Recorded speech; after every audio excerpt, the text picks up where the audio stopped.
दो में हम सबका मार्गदर्शन किया और आपने जो पीड़ा व्यक्त की कि जनजातीय समाज को गलत चित्रों से एक उसका वर्णन किया गया, गलत नैरेटिव उसके बारे में गया।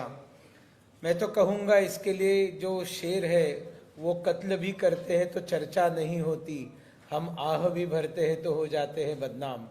तो जिन चीज़ों को लेकर दोषारोपण जनजातीय समाज के ऊपर होता रहा, वो सारी चीज़ें खुलेआम किस तरह से यहाँ पर चलती है मैं बताऊंगा। मैं पूर्वोत्तर के जनजातियों के साथ मारियोडा जहाँ से आती है 8 साल पूरा समय रहा हूँ, उनकी भाषा बोलता हूँ और वो जो खाते हैं वो सारा मैं खाता था, वो जो पीते हैं वो सब मैं नहीं पीता था।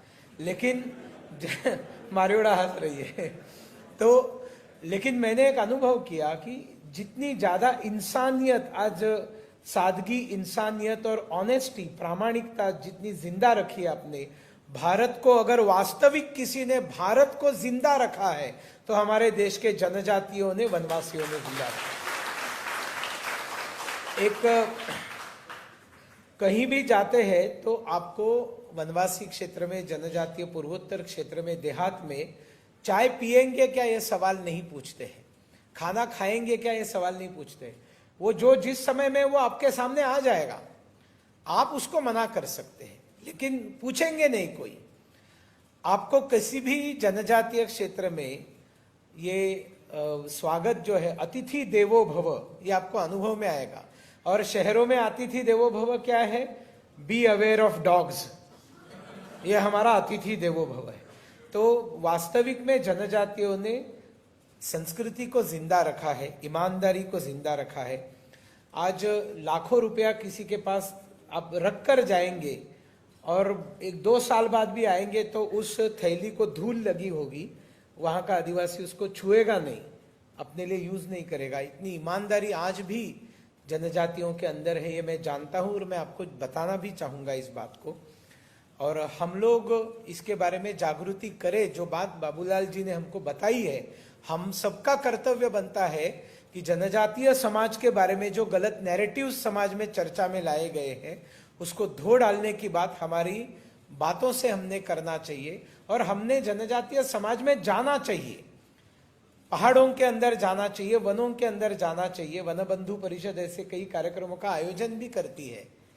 फ्रेंड्स ऑफ ट्राइबल सोसाइटी के नाम से काम कल्याण आश्रम का, विश्व हिंदू परिषद का चलता है।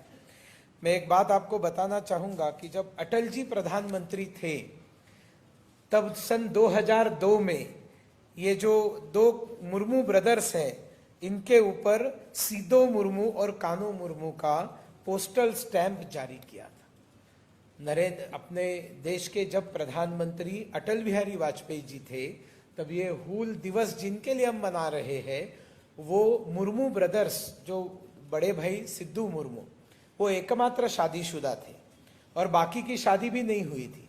और इसलिए उनकी जनरेशन जो आज है वो सिद्धू मुर्मू के जो पीढ़ियां हैं, 6 पीढ़ियों बाद एक 26 साल का युवा है बाबूलाल जी, उसका नाम मंडल मुर्मू है।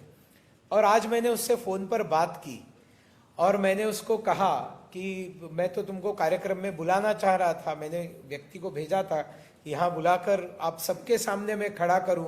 सिद्धू मुर्मू का 6ठी पीढ़ी का नौजवान जो इंजीनियरिंग पढ़ा है वो आज आपके सामने मैं लाना चाह रहा था। तो उसने कहा कि आज कल वहाँ पर काफ़ी कार्यक्रम है इस दिवस को लेकर, इसलिए मैं नहीं आ सकता।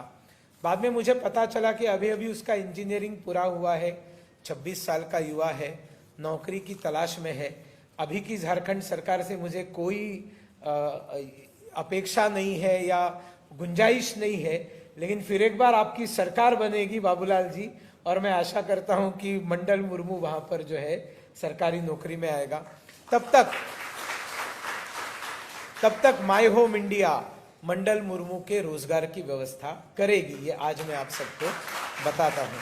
और आप सभी को बहुत बहुत धन्यवाद। वास्तविक में उनके वक्तव्य के बाद में सीधे जनगण मन होना था, लेकिन उनके वक्तव्य में ही 2 चीजें मुझे ध्यान में आ गई जिसका खुलासा मुझे करने की इच्छा हुई, इसलिए आपकी क्षमा चाहता हूं।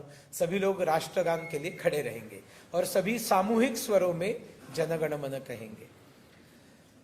जनगण मन अधिनायक जय हे भारत भाग्य विधाता।